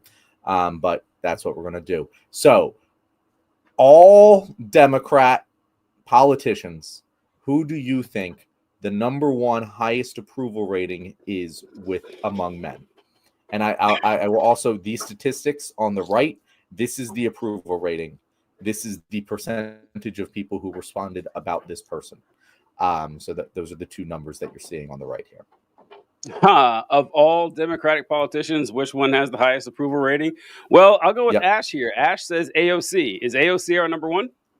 It is not AOC, and I'm going to very quickly God pass damn this you, because Ash. the number one is the number one is such bullshit. It's going to piss you off, TJ. But oh no, he's not even alive, TJ. Oh Jimmy come on. Carter is the number one most popular Democratic politician among men in terms of approval rating. Which it makes people have a very high opinion of Jimmy Carter. The problem is he's dead and obviously no longer active in politics. So that one we're just going to give a mulligan on. Now, and this is the thing, that through line here I want to remind you of is we're not talking about necessarily the people who exhibit the most manly traits. This is approval rating among men, which the fact that those two things are not the same, I think, is very telling. But definitely something to keep in mind. Number 2, highest approval rating among Democratic political figures among men. Okay, so I guess I don't know, maybe I was misunderstood. Jimmy Carter, I don't think that should even count. Like, why is that even I agree. Why is that even being asked? So like these people don't necessarily need to be options to run for president or anything. Correct. It's just Democrat. Bernie Sanders. So it is not Bernie Sanders. Bernie Sanders, however, is on this list. He is number 6. Damn. The number 2 most popular. You're going to be shocked by all of this. Is all so like I could not believe any of this. Number 2. This one does make sense. Barry Obama. Okay, that's what Ash got one. Yeah, thanks, Ash. Good job, Ash. Yeah, no, Obama. I mean, that one makes sense. Obama is traditionally well received among men. I think. Like, you'd say he's a fairly relatively manly man, at least in terms of politicians. He definitely gets those points, and he's a very popular figure in among Democratic politicians in general. Now, these next 2, number 3 and 4, they are not men; they are women. Who do you think the top 2 women are in terms of approval rating? Is it a percentage of people who have a positive opinion? Is it Michelle Obama? It is not Michelle Obama. She is not on this list at all. I imagine she was not given because she probably would be on it otherwise. Let's see. We have, Crockett and AOC. Are they up there? Okay, it's neither of them. Damn. But these are both minority women. Who's left? We have Barbara Lee, no. Ilhan Omar, Rashida Tlaib, no chance. No. You're forgetting a very obvious one here. Oh, who is it? It's probably because you think she can't possibly have a high approval rating. Nancy Pelosi. Oh no. No, she's not a minority. Not a minority. No, who is it? Kamala Harris. Oh yeah, you're right. Didn't even cross my mind. Yep. Somehow. Didn't even cross my mind. Yep. Little embarrassing there, TJ. I know. I would have never gotten there. I would have never got there. And then our highest ranked woman for men is our wonderful Native American Senator Elizabeth Warren. Okay. You know what? This list, John. No, get the fuck out of here, man. Come on. You know what? I was playing ball with this whole time, but Elizabeth Warren. You know what? Fine. I like Elizabeth Warren. I feel like Elizabeth Warren doesn't have a lot of negatives about her. You're telling me Elizabeth Warren is higher than AOC? I mean, it's just like, what the... Oh, come on. Yeah, well, that's the thing. Insanity. There's not as much negative polarization against Elizabeth Warren. I think that's kind of... All right. AOC is on this list, though. We have a couple spots here. Where do you think she ranks? All right. Okay. Is she... What are these 11 names you said? 12. 12? Let's go 12. I mean, why not? Nothing else makes sense on this list. Not 12. Okay. She's 7. Right behind Bernie Sanders. It makes sense those two would be connected. The 5th place here. Stop. No, hold on. I just realized I didn't catch your joke where you said 2 minority women. I didn't catch that joke till just now. Just when Zeke said it, 5 minority. Yeah, that's right. That was funny. That was good, John. That was good. I didn't catch that. Very good. So number 5 here. I'll give you a hint. Not an active politician. Not been active and has not been active for quite some time. No. Don't tell me it's Bill Clinton. It is one. No. William Clinton. No, at number okay. 5. Burn this list with fire. What the fuck? Come on, Bill Clinton. Damn. Listen, Democrats, we should all be ashamed that any Democratic poll has a majority high opinion of Bill Clinton. That is sad. I mean, in between between Bernie and who? Where is he? Bill Clinton, he's number 5. Yeah. Number 5. Oh. Yeah. So after Bernie and Alexander Ocasio-Cortez, we take a leftward turn there. Okay. And then we start maybe looping back to some of the moderates. We got 2 moderates in 8th and 9th place here. Who do you think they might moderates? Be? 2 moderates. Moderates, very, very fairly high name recognition moderates. Wow. High name recognition moderates. Are we talking Chuck Schumer? Not Chuck Schumer. Everyone hates him. He did not make the top 20 even fucking close. Yeah, that's good. Yeah, I don't know who we got. We got the governor of California, one Gavin Newsom in 8th place. This fucking which list makes sense. I understand. Yeah, I get it. Number 9 is the former president, Joe Biden, as the number 9 most approved of Democratic politician among men. What are those? Now, this is where it goes off. So the one on the right is the percentage of respondents who have a favorable opinion of the person. The one on the left is the percentage of respondents who responded about the person. So that kind of makes sense where you see Barack Obama, 98% have an opinion about Barack Obama, but AOC a little bit less. So yeah. Damn, Joe Biden at 45. Damn, that's embarrassing. Whew. That's very embarrassing. Honestly, it's embarrassing that literally every Democratic politician is losing to a dead man. That might be the most embarrassing thing about all of this. Yeah. But number 10, you're never going to guess number 10. It's the reason that I didn't make this list 10, but also I just screenshotted this and couldn't manipulate it. So yeah, Robert Reich is for some reason what? Robert Reich. Yeah. Why? Right. Is it Reich? Is it Reich? I really don't know how to pronounce his name. Yeah, I don't know how he ended up on the list.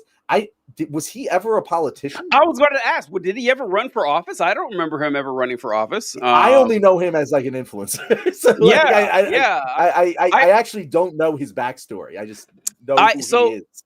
I know the primary reason I know about Robert Reich is that I used to listen to Rush Limbaugh when I was a kid every day, and he would always talk about an article he's reading from Robert Reich. He would always say it that way, but yeah, I wouldn't have. Yeah, what's he doing on this list? That's weird.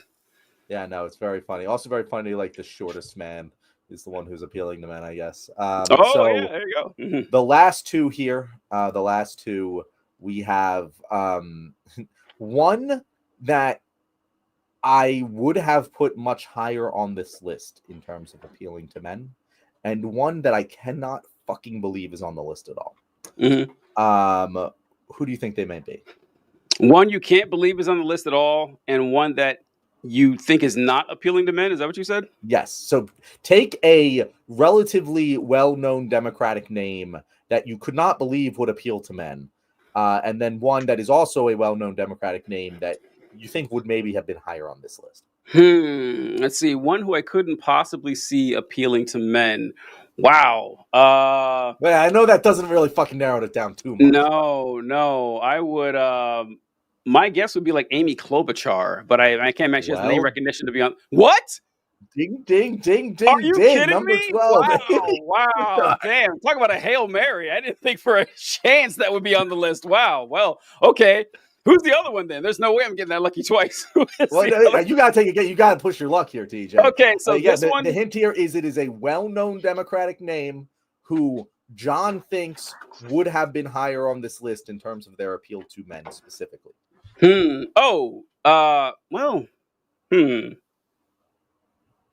Jasmine Crockett? No, Jasmine. That's a great answer. Mm-hmm. I don't think Jasmine Crockett has the name recognition to be on this list, at least in the year 2025. Yeah. I think she will. Mm-hmm. But it is one Tim Walz. Oh, of course. Yeah. I Oh, would I have feel thought bad not guessing Tim Walz. Yeah, I should have guessed him sometime in there. Yeah, yeah. I'd have guessed him but a bit yeah, that higher, is our actually. list. That is our list. It goes Jimmy Carter, Barack Obama, Elizabeth Warren, Kamala Harris, Bill Clinton, Bernie Sanders, AOC, Gavin Newsom, Joe Biden, Robert Reich, Tim Walz, Amy Klobuchar. Those are the 12 Democratic political figures who have the highest positive favorables among men. And to give you a little hint, what comes next? It's Pete Buttigieg, Beto O'Rourke, Al Gore, Hillary Clinton, Hakeem Jeffries, Andrew Yang, Tulsi Gabbard, Adam Schiff. Tulsi Gabbard. Wow, man. Tulsi Gabbard somehow gets on that list. Yeah, that is where we're at. TJ, any thoughts about this nightmare list? Yeah. I was about to say nightmare blunt rotation if I've ever seen one. This is most people on this list. I can't believe were even who cares what someone's opinion on Robert Reich is. By the way, Hugh Jash came in for us. Thanks. Reich was also a political economist under Ford and Carter before. Whoa, yeah, he was labor secretary under Clinton. I didn't know that, so thank you, Hugh. On there, he should be doing the show instead of us. We didn't remember. Yeah, so it's actually really funny. So I'm going to screen share this other screen here. So what I'm about to show is the same results for women, and how their popularity is among women. So among women, Barry takes the top spot. Okay. Away from Jimmy Carter. And after that, we have Kamala Harris. This top three, I understand. I very much understand that. And then Bernie and AOC right there. However, much bigger delta between Bernie and AOC among women, which is kind of surprising. Being Bernie at the top, it is. I feel like if I was a woman and I saw Alexander AOC, I'd be like, "You go, girl!" Like that. That's how I would feel like the response would be, but I guess that is not true. Then Hillary Clinton, way higher on this list than it was on the men's list. Elizabeth Warren, way more popular with men than women. Who would have thought? Bill Clinton, still somehow Bill Clinton. God damn it, man. Tim Walz also appealing higher to women than to men, and then Joe Biden, Pete. Madeleine Albright somehow. Madeleine Albright. Okay, you know what? This is the insane thing to me is that the women's popularity, like you'll notice, way lower across the board than the men's in terms of favorable views of Democratic politicians, which is surprising given that women are much more strongly vote for Democrats. So very interesting results here from YouGov. You can take them with the grains of salt that it really deserves.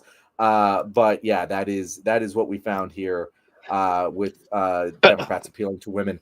If you were to take a guess, TJ, like if you were to say who's the most appealing of the current like contenders, not ex-presidents, not everyone, because I think the biggest takeaway from that list is, hey, if you run for president, you have name recognition that is way higher than everyone else, and it boosts all of your ratings.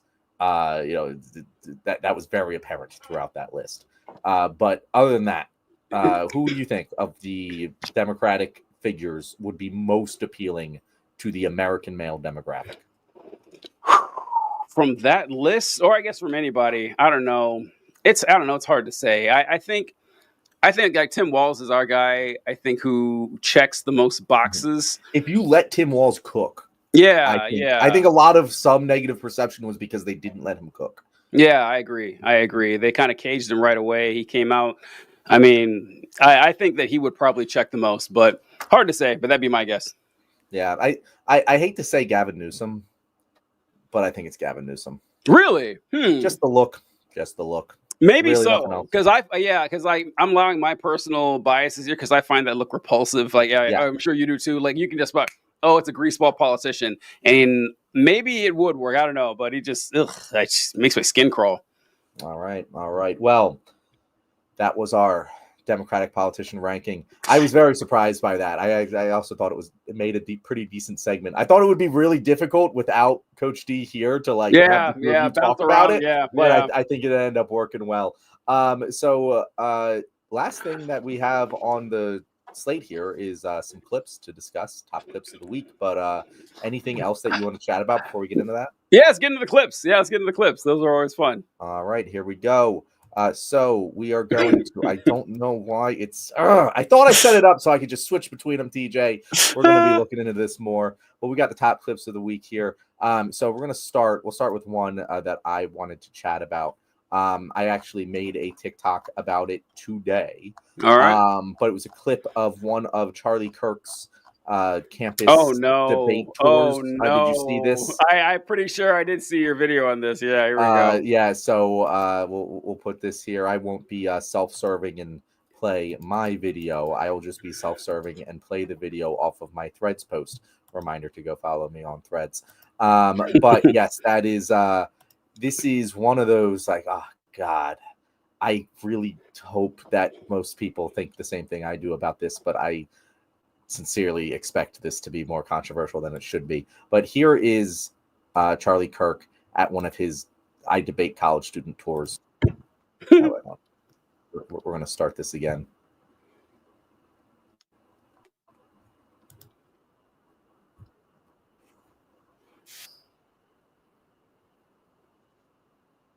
Wait, are you playing it? Because I don't see or hear anything.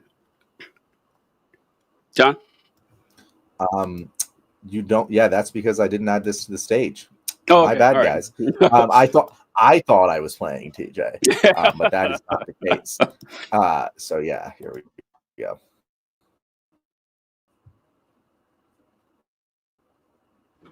Oh, I don't hear it. And a sorority girl at age 19 hooking up, both 5 drinks in at 2 a.m.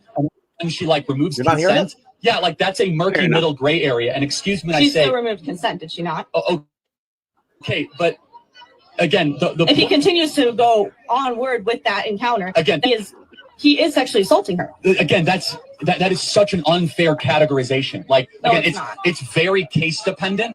Like a fraternity guy and a sorority girl at age 19 hooking up, both 5 drinks in. Yeah. Yep. That is Charlie Kirk making the wonderful argument. If they're 5 drinks in and she removes consent, that is an iffy gray area, and it is unfair to call that sexual assault. TJ, what do you think about that? Yeah, that was a wild one, even for Charlie Kirk. Like Charlie Kirk is known for saying stuff that's just, these conservatives have perfected the art of saying something that sounds provocative, that very clearly suggests a conclusion without actually stating the conclusion. Like, well, without actually saying things, they would say stuff along the lines of, wow, sure is weird that black folk have higher crime rates than everybody else. What's up with that? People aren't talking about that. We should solve this problem. Yeah, like, so you know where they're going with stuff like that. But wow, for Charlie Kirk to come right out and say, yeah, if 2 college kids, he also specified fraternity dude and sorority girls, if that matters. I don't know. But, they're 5 drinks in, they start hooking up, she removes consent. That's kind of a gray area. I don't think it is. I don't think it, like the second she removes consent, it's no longer a gray area. I don't know. Like, it's wild. I can't believe that came out of his mouth, and he was just like, yeah. It's not like he was like, because if he's making the argument of, oh well, sometimes they're both very drunk, it can be difficult to communicate properly in that situation, and sometimes things get miscommunicated. She isn't very clear. They're both drunk. Or again, this happens a lot too. She was giving out some signals of maybe I'm not comfortable with this. He was picking up on it because he was too drunk, and things happened that she didn't want, but she was too drunk to be able to properly communicate. And that is an example of a moral gray area where both sides were too intoxicated. Either side was too intoxicated to be consenting to this situation. They were unable to communicate properly, and bad things happened. That's a moral gray area. But that is not the question that was posed to Charlie Kirk. The question that was posed to Charlie Kirk was, she removes consent. Yeah. That's wild. Damn. That is wild. Yes. Yes. I don't. Go ahead. It always surprises me. I cannot imagine enjoying sex after that happened. Yeah. I cannot imagine a girl being like, oh, no, I want us to stop, and then continuing and getting any pleasure in the world. I don't know about you, TJ, but if I even have an inkling of a suspicion that she might not be enjoying it, instantly I stop enjoying it because I'm like, oh my God, this could be terrible. Let me just make sure and check. I couldn't agree more. I wanted to acknowledge our supers here with Zeke donating. Once again, thank you, Zeke. Just something for a great show. And damn, I was wondering where he was. Wolfie contributing $1.99, and he's got like the pause. He can't type very well, so it's just gibberish. But we appreciate it, Wolfie. Thank you so much. Thank you, Wolfie, for donating your weekly salary to the show. He is the mascot. Yeah, he is just putting it back. He believes in the project. He's putting it right back into continuing the success of the show. No, but yes, I have said that exact same thing, John, where, that's actually I'm yelling right now. But if I get the idea that someone like doesn't want to have sex or they're not enthusiastic about it, there's no way I can enjoy it. No chance at all. To the extent that, now I'll get too personal here, I couldn't imagine like paying for a sex worker because it's like, oh, she doesn't actually want to do this. She's only doing it because I'm paying her. That doesn't sound exciting to me. And it's so weird that he went straight, like we said, to the unambiguous she removed consent. He didn't even try to, flower it up by saying it was confusing and stuff, because that's what they usually do. And a lot of times you'll see guys talk about this where there'll be a case or a situation in which a woman is, has filed a complaint or a charge against a man for sexual assault. And they say, well, did you ever say no or yell? Or if I say, well, no, I didn't, but I was giving signals. And they'll like to respond with, oh, well, how could he have known if you didn't actually say the word no? And to that, I ask this question all the time to these guys. If you guys have been involved, romantically and sexually, you don't always, you have nonverbal yeses. A nonverbal yes. Like, it when you see it, so does your partner, and it happens. So they understand that. Like, guys understand nonverbal yeses, but get awful cagey about nonverbal no's, right? Like, a nonverbal no is just as obvious or, as a nonverbal yes, but they seem to forget at that point, but it didn't even go that route. So, yeah, wow. I'd like to see his defense of that. I've seen that clip, but I don't think I've actually seen him address why he said that, because I don't know how you could. Unfortunately, right after that, it went into abortion. And so, they never really circled back to it. But right before that, he was making the argument that it can't possibly be true that 1 in 5 women get sexually assaulted on college campuses. Because he was like, well, that's like the same statistics as the Democratic Republic of the Congo. And you're telling me women would go willingly to a college if they knew there was a 1 in 5 chance of them being raped? It's like, yeah, buddy, no, that's just called living as a woman. Like, you have to be able to have a 10 to 20% chance of being raped in order to participate in society. That's just the way it's probably everywhere. Yeah. They're not going to not do something because of that, because that's just the standard risk they constantly take all the time. And this is why I always say any men who talk like Charlie Kirk does here don't actually have good relationships with women in their lives. No chance. They tell them it's so starkly apparent. And again, I grew up in a very sheltered life. I grew up in an incredibly, not incredibly wealthy, but upper middle class, white suburban neighborhood. Oh boy. And I had some incredibly wealthy friends, right? And a shocking amount of my friends have been sexually assaulted. I can't imagine what the national statistics are like if my little, protected cul-de-sac had those kind of rates. I would be aghast if it was only 1 in 5. And also, okay, so what if it's 1 in 10? You're telling me half of women are lying about this in the polls. Yeah. That's 10 fucking percent. 10%? You're telling me that's justifiable? Get the fuck out of here, bro. Yeah, it is obnoxious. Yeah, that is crazy. Yeah, I hate to see that. That is awful. Anyway, speaking of incredibly dumb statements made about social issues by conservative media pundits. Did you see what Matt Walsh said this week? Oh boy, is this about the gay marriage thing? This is about the about gay adoption specifically. Okay, adoption. Okay. Yeah, we'll play this clip here. Oh wait, hold on. Do we add to the? Gotta add it. Gotta add it to the stage, TJ. All right. Here we go. Care is far from a child being in foster care is far from an ideal scenario. It's very, very sad. A child going to 2 gay parents, I think, is worse. I think it's easily worse, actually. Why? It's just more disordered. It's more confusing for the child. Again, neither scenario is good. I don't like either thing, but I don't see going to, gay parents as an improvement over the what they had before. So do we know that it screws kids up, or we just sort of intuitively know it? I think we intuitively know, but also there's been plenty of studies done about the mental health effects of kids that grow up in these, single-sex, same-sex parent homes. There's been a lot of studies done about it, but honestly, you can look at the studies, people will fact check, and they're there. I don't need studies for this. It's the same thing with the trans topic,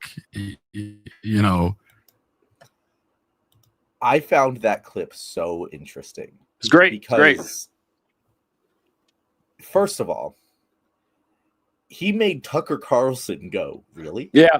Yeah. Like, you really believe that? Tucker Carlson. So that's how crazy of a stake this is. And he's like, do we know that? Or do we just intuitively know that? The level of inside baseball talk happening right there was incredible. Because even Matt Walsh admits it. He's like, yeah, no, I've seen it. I've had these debates online. I know that the studies and evidence aren't like supporting my opinion here. I don't care. I just don't care about any evidence. I think that being a child with gay parents is worse than being in fucking foster care. What an insane fucking take from an insane person. Yeah. That was really, I don't know, it lays bare the fact that conservative ideology it's not really about finding the right rules or the right structure or the right system that benefits people. It's about adhering to these codified laws and rules and morals that you've been taught since you were little, and usually to your God, some sort of religious affiliation with it. Because he did. It's funny that he caught it. Well, first Tucker caught him and said, hey, do we know that? Like, is that actually, which is weird here from Carlson of all people. And then Wall says, oh yeah, there's all these studies about same-sex homes or, single-sex homes. And as he trailed off, I think he kind of realized, oh yeah, the studies actually say there's nothing wrong with it. It's perfectly fine. And which is why he resorted to, actually, I don't need a study. I don't need evidence. I don't need proof. I don't need empirical data. Gay people are icky, therefore kids shouldn't raise them. It's similar to how conservatives will try to say that society was a lot better in the 60s or something. That's when things were better, And you say, well, you look at the stats, like poverty was higher, the crime was worse, sexual assault was higher, like everything is worse. Oh yeah, I understand that. But women wore longer skirts and we didn't listen to rap music. And that's what I really care about. That's really all it is. Like, it doesn't matter if, gay parents have raised children that are more successful with less trauma, less stress. None of that matters. It just matters that he doesn't like gay people. That's really what it comes down to. It was amazing to watch him say it out loud. All right. Do you have any clips that you want to show, TJ? So I do. I don't. This is actually the clip I tried playing on Tuesday. Do you remember? I wanted to play that. It's about the dolls. I don't know if you've seen it since then, but it's a CNN clip. Maybe. Oh shit. Oh no. What has happened? Okay. I tried. What did you do? I tried hitting media presentation on the left, like you told me. And, and it's all broken. Okay, all right. I was making sure. It's like, damn, I was following instructions. Okay, here we go. All right. You got to be shitting me.